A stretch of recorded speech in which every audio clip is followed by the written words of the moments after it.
a Galileia, para o monte que Jesus lhe indicara. Quando o viram, o adoraram, mas alguns duvidaram. Então Jesus aproximou-se deles e disse: Foi-me dada toda a autoridade nos céus e na terra. Portanto, vão e façam discípulos de todas as nações, batizando-os em nome do Pai, do Filho e do Espírito Santo, ensinando-os a obedecer tudo o que eu lhes ordenei. E eu estarei com vocês até o fim dos tempos. Amém, irmãos? Voltando para esses nomes. Isso aí, menino lindo. Do papai. Acabar com ele hoje. Pode voltar lá. Aí, obrigado. Então, irmãos, eu vou deixar isso bem claro, né? Porque nós vamos mudar. Então, no dia 27, que vai ser o dia do batismo, é o último domingo do mês, a nossa celebração vai começar às 19 horas. Normalmente o horário é 19. Então, nesse dia vai ser que horas? Às 19 horas. Tá bom? Porque nós teremos a ceia, teremos o batismo, teremos a entrega do certificado da escola EPI. E então preciso informar isso aos irmãos. E são 15 pessoas que vão descer as águas. Então é muita gente, mais a ceia. Portanto, às 19 horas. O que eu te convido a fazer é, chega às 18h30. Chega às 18h30, tá bom? Para você ficar bem próximo aqui, a gente vai projetar aqui, mas chegue para essa festa linda. E mais, vai ser o dia, a celebração do amigo.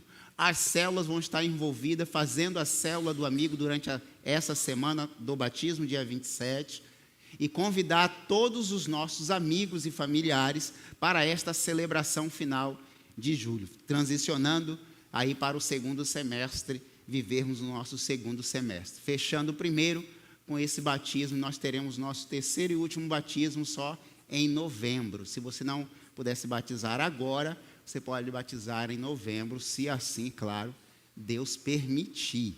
Então, esse é um aviso muito importante, porque às vezes habituamos, né, o horário de 7h30, mas no último domingo, às 19 horas. Não esqueçam disso de jeito nenhum. Eu tenho outro aviso, que eu não lembro o que é. Eu deixei para fazer isso no horário da ministração, porque tem algumas pessoas que chegam um pouco depois, aí ficam perguntando, né? Então, nós teremos a conferência de adoração, irmãos, no dia 1º e 2 de agosto. Então, faça a sua inscrição, tá? Só o QR Code está ali, as informações, procure alguém, o Renan, o Ministério de Louvor, que você queira, então, participar dessa conferência. Esse pastor, ele é top demais, fala sobre adoração, e aí não é só sobre quem toca e canta, é mais do que isso. Adorador não é só quem toca e canta, tá? Isso é muito mais profundo do que só tocar e cantar. Só não, tocar e cantar, né? Só como se fosse pejorativo, né? É mais do que isso, tá ok? Tem outro aviso? Menino mais lindo. E é isso que eu falei, o domingo, a inscrição para as 14 semanas também nós vamos encerrar agora, na próxima semana. Então, participe, se você já fez a parte do trilho, quer liderar a célula, participar de célula, você então precisa fazer essas 14 semanas, que são 14 semanas de estudo sobre célula, Quer saber um pouco mais nesses banners que estão aqui do lado, você vai poder, lá de fora, você vai poder ter mais informações sobre a nossa caminhada. Tem mais algum? Tem, claro. E o último. Esse é o nosso relatório, irmãos, das nossas células essa semana. Setor azul, 127, setor amarelo, 106. Total dos dois setores, 233 pessoas. Amém, irmãos? Amém. Glória a Deus. Lembrando que as nossas células, parte delas, algumas das nossas células vão multiplicar para a glória e para a honra do Senhor Deus, e nós iremos expandir aí, chegar a outros lugares e a outros lares para a glória do Senhor Deus. Se você ainda não faz parte de uma célula, eu digo assim, olha, primeira coisa para você fazer parte desta comunidade, procure uma célula. Primeira coisa, é só procurar uma célula. Eu sou um líder de célula, tá bom? Não tem mais nenhum aqui, então se você não tem... tem outros líderes de célula aí, ó, tem. Então é só você procurar um líder de célula, tá? Para fazer parte. A primeira coisa é isso. Ah, pastor, eu quero me batizar. Procure um líder de célula. Pastor, eu quero me envolver na igreja. Procure um líder de célula. Pastor, eu quero tocar, eu quero cantar. Procure um líder de célula que ele vai conduzir. Amém, irmãos? Amém. Qual foi a última canção, Renan?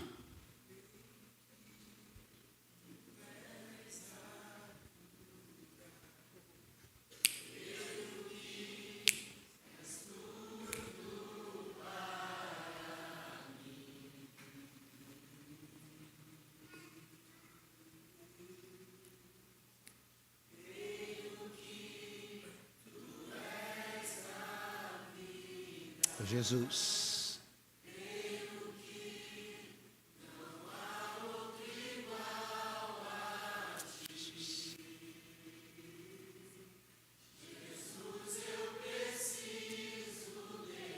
Declare mais uma vez essa frase.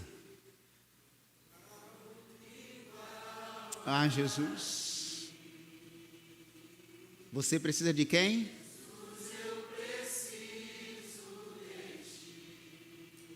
Glória a Deus. Hoje, irmãos, eu quero pensar com vocês sobre um evangelismo sobrenatural. Todos nós fomos comissionados, fomos intimados, chamados para fazer algo extraordinário.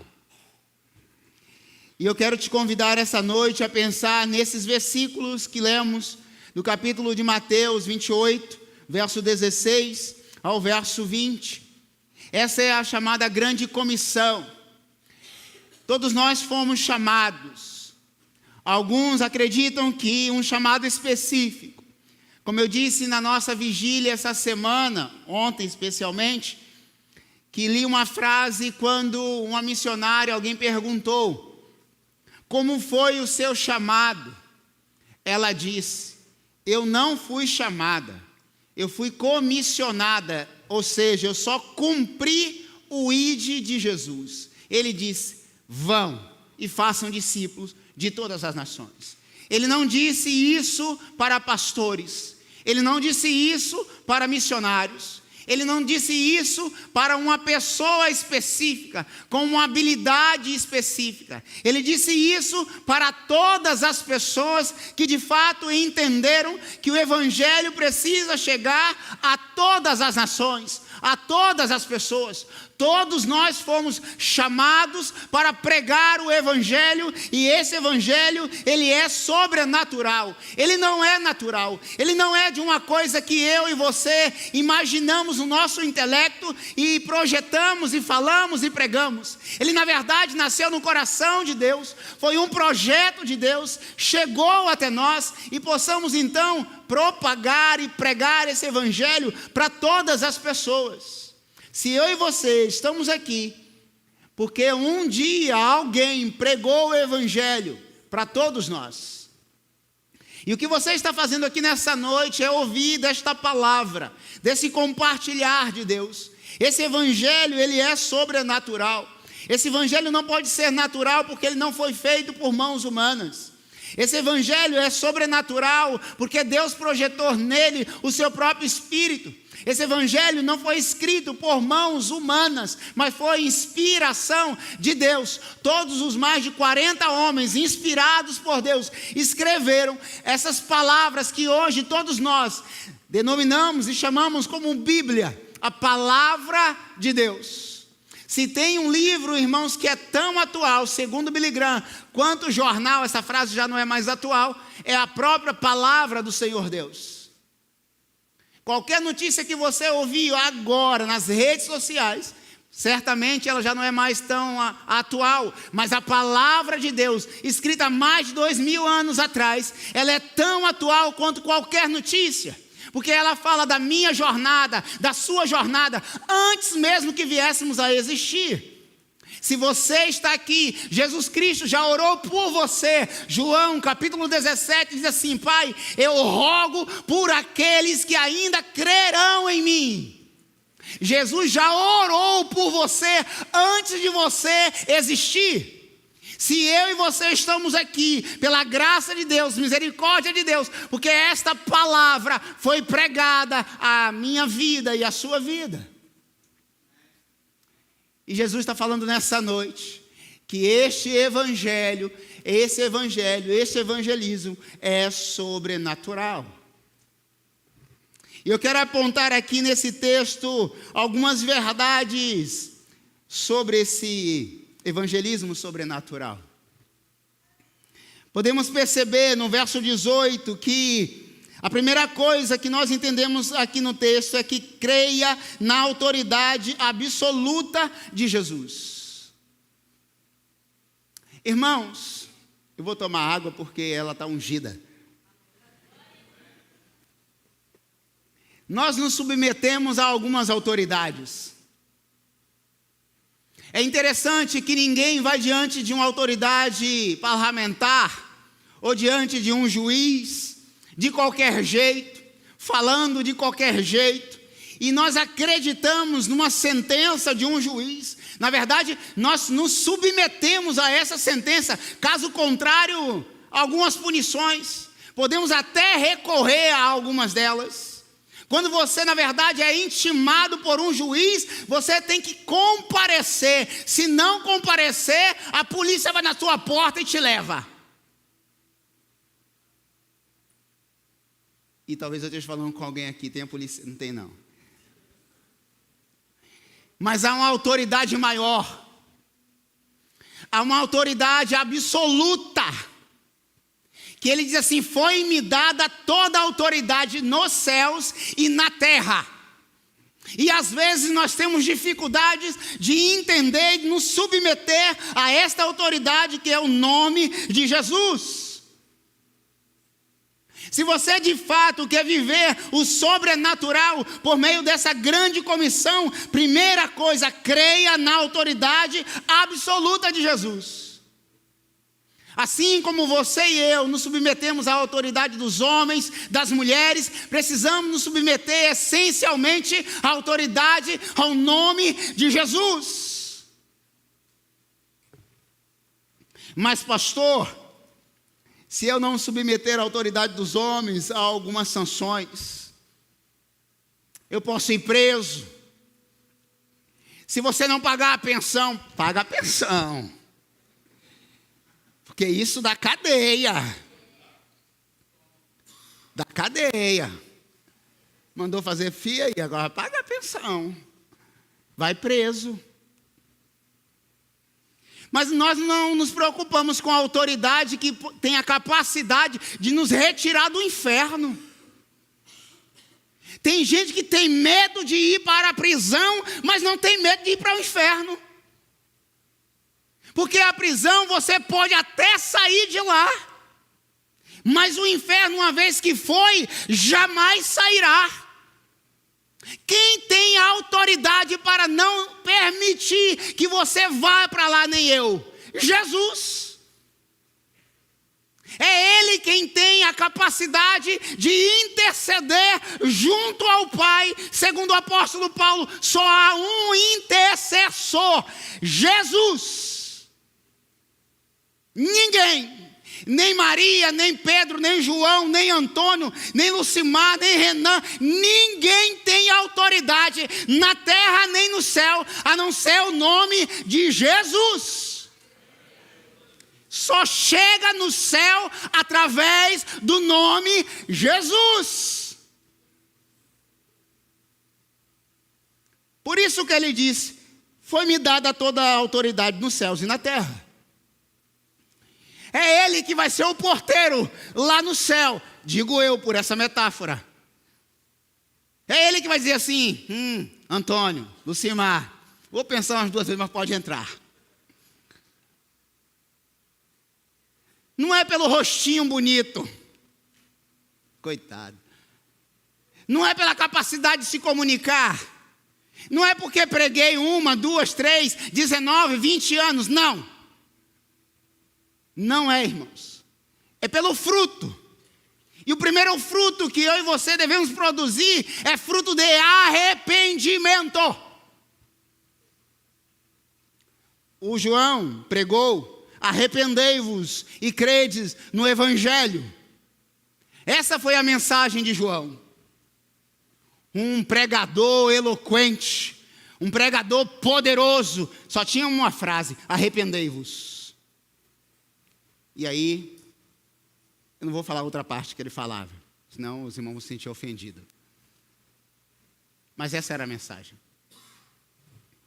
Se eu e você queremos de fato viver algo sobrenatural, entenda a autoridade que há no nome de Jesus. Billy Graham diz: evangelismo é a tarefa de um rei com um poder absoluto.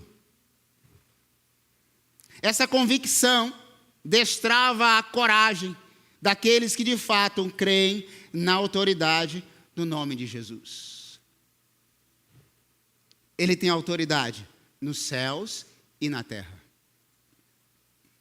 Eu sempre uso essa figura, irmãos, e quero usar mais uma vez. Quem já viajou aí de avião? Você não conhece o piloto, né, Juarez?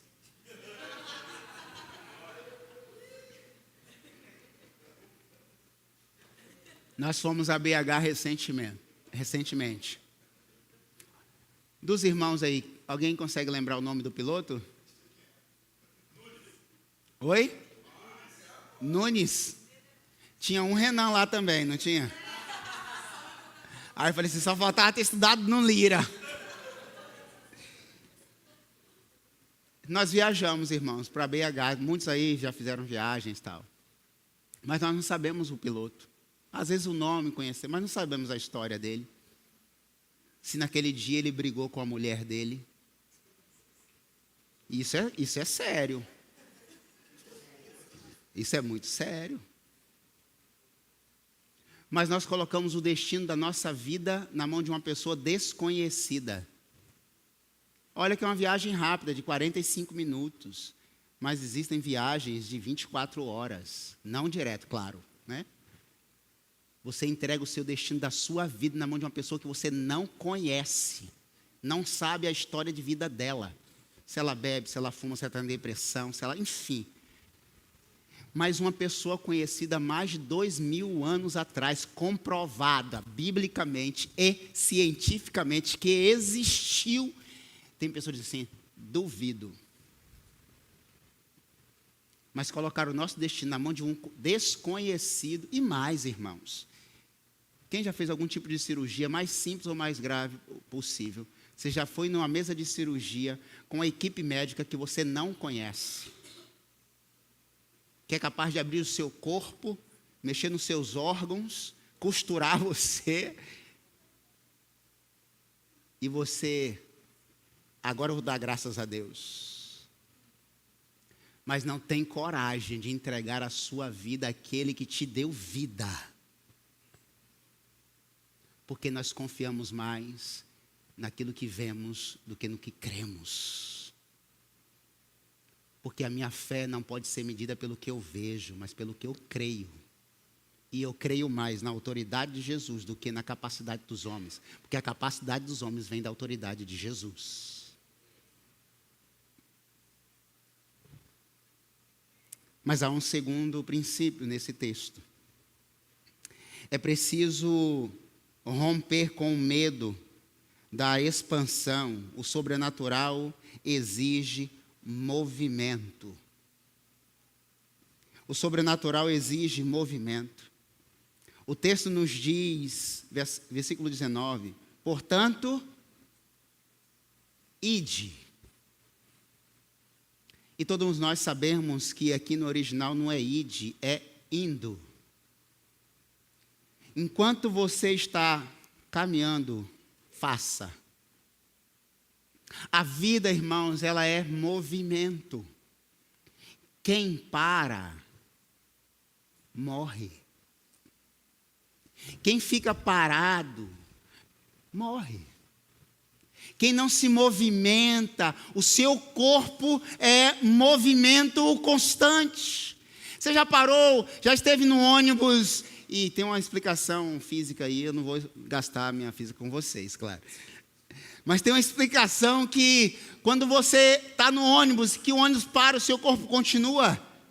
Então, eu não sei o nome desse movimento, mas é certo que o corpo está sempre em movimento. Movimento, irmãos. Portanto, ide. Enquanto você caminha, enquanto você vive, você fala. Enquanto você caminha pela vida, você fala do que Deus tem feito na sua vida. Por isso, irmãos, ide por todo mundo, pregai o evangelho. Enquanto eu estou indo, eu não preciso parar necessariamente. Eu não preciso parar para falar de Jesus. Enquanto eu caminho, enquanto eu prego, enquanto eu ando, enquanto eu abasteço o carro, enquanto eu faço alguma coisa, eu falo de Jesus. Deus está te convocando nessa noite para cumprir um propósito. Tem gente que não sabe ainda qual é o seu propósito de vida. Deus chamou você, gerou em você, soprou em você para a glória dEle. Você não é resultado da sua profissão, você é resultado para a glória de Deus. Rick Warren, Deus te fez para a glória dEle. É para a glória dEle. Tudo que faço deve ser para a glória de Jesus. Portanto, vão. Na filosofia, eu já falei isso uma vez, até na escola, né, de pregadores. Na filosofia, chama isso de peripatéticos. Na escola de pregadores, na escola de filósofos, ele não tinha um lugar para estudar.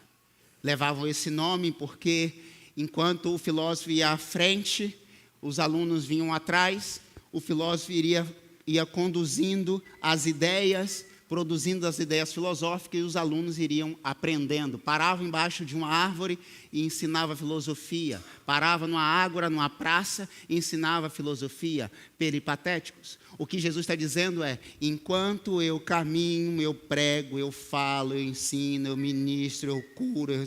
Por isso que Jesus ia caminhando, curando, multiplicando pães em peixes, parava, multiplicava, ensinava os seus discípulos, fazia milagres, ele caminhava. Por isso que o Filho do Homem não tem onde repousar a cabeça, porque ele, enquanto caminha, ele vai fazendo o reino de Deus.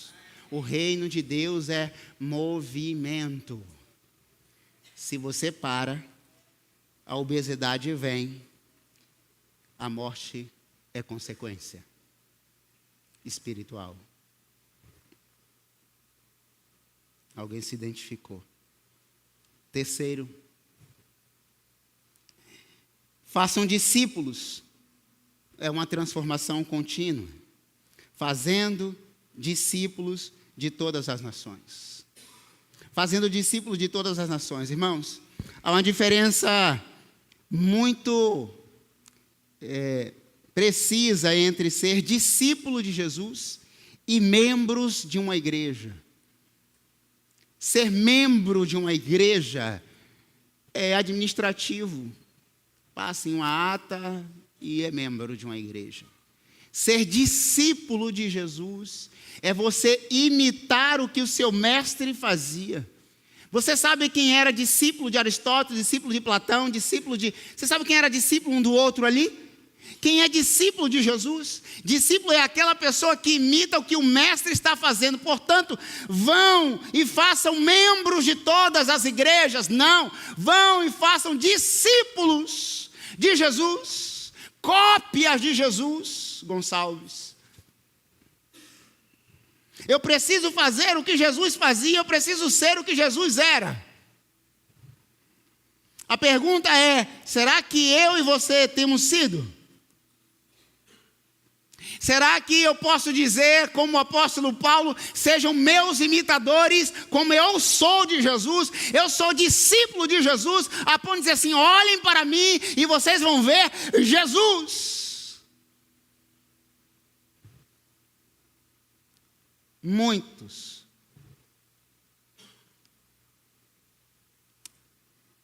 Quarto, confie no resultado da Trindade. Essa palavra não tem na Bíblia, mas há 3 coisas no verso 19. Batizando em nome do Pai, do Filho e do Espírito Santo. Se nós queremos viver o sobrenatural nesse evangelismo poderoso, é preciso confiar nessas 3 pessoas, que chamamos de triunidade. São 3, com funções, com poderes sobrenaturais. Deus Pai, aquele que cria, aquele que projeta todas as coisas. Filho, aquele que obedece e salva. O Espírito Santo, que é consolador, é redentor, que vai redimir a sua igreja. É preciso, igreja, no nome de Jesus, crer nessa trindade, nesses 3. Deus é poderoso, o Filho é o Salvador, o Espírito Santo é consolador. Portanto, façam discípulos de todas as nações, batizem essas pessoas, ensinem essas pessoas, em nome do Pai, do Filho e do Espírito Santo. Por isso, que essas 15 pessoas que vão descer as águas, elas são resultados desse processo que nós estamos fazendo. Pregando para elas, ensinando-as, batizando-as, em nome do Pai, do Filho e do Espírito Santo. E por fim, caminhe na certeza da presença. Verso 20, ensinando-os a obedecer a tudo o que eu lhes ordenei. E eu estarei sempre com vocês, até o fim dos tempos. Irmãos,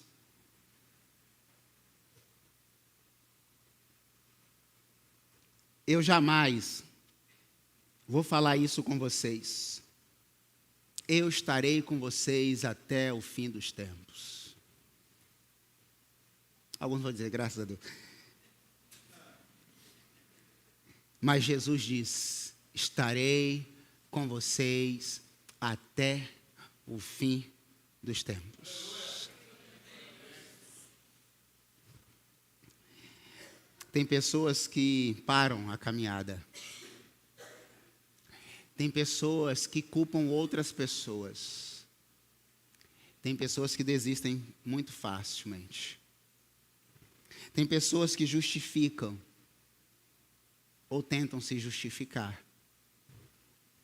Mas uma coisa é certa, irmãos. Eu estarei com vocês, Jesus falando, para sempre. Se queremos viver o sobrenatural de Deus, eu preciso entender que a caminhada na presença dEle é certa. Jesus deixa isso muito claro quando Ele nos faz essa promessa. A presença de Jesus é constante, independente de nós.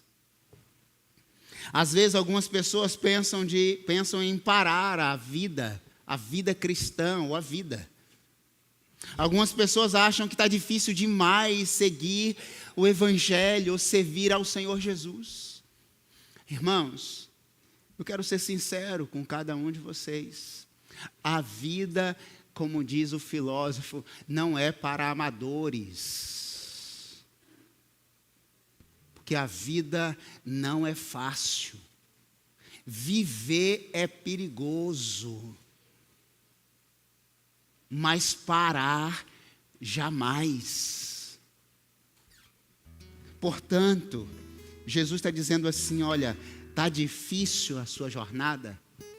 Eu vou estar com você até o fim dos tempos. Mas pastor, para eu ter essa certeza, o que é que eu preciso fazer? Aí é uma outra caminhada. Primeira coisa que você precisa fazer, submeter à autoridade de Jesus.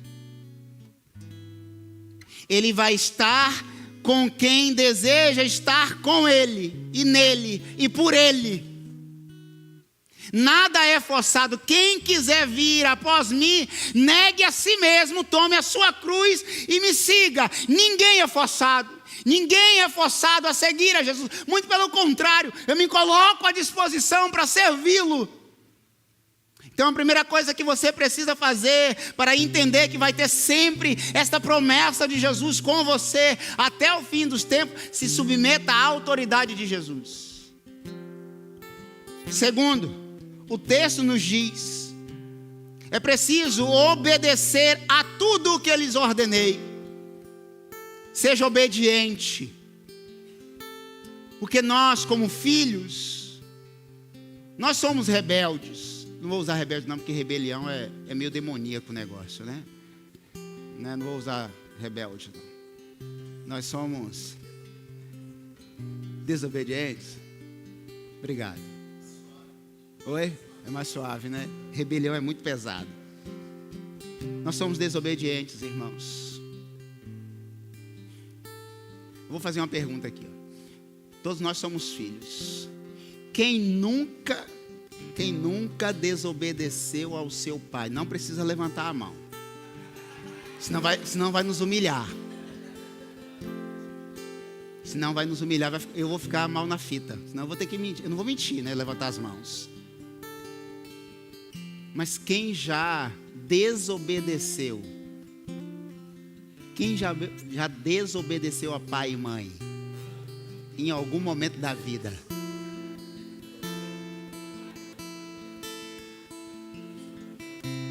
Tem gente levantando as mãos e os pés.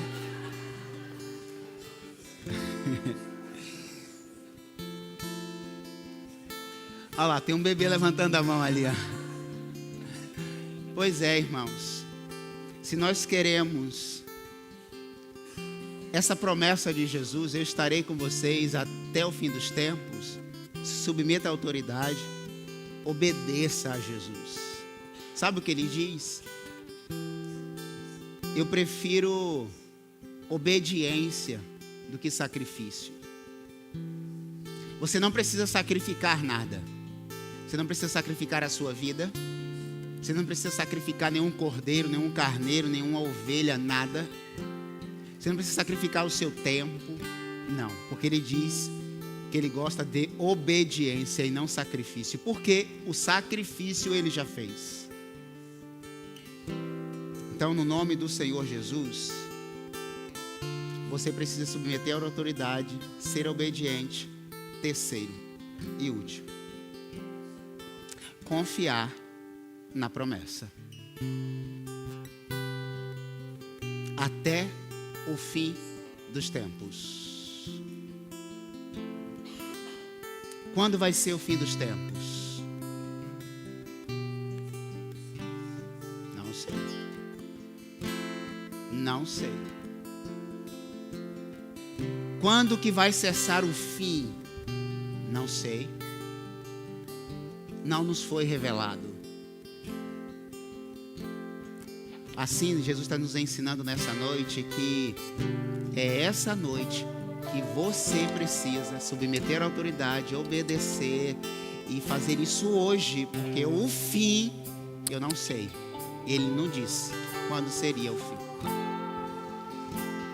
Então, eu quero te convidar nessa noite a entregar definitivamente a rota da sua vida a Jesus.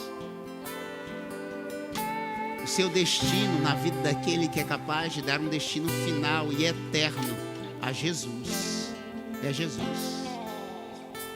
Uns confiam em carros, outros em cavalos, mas nós faremos menção do nome do Senhor dos Exércitos. Diz o salmista. Pare de confiar em pessoas vazias. Não estou falando que você não deva confiar em pessoas, mas aprenda a confiar essencialmente em Jesus.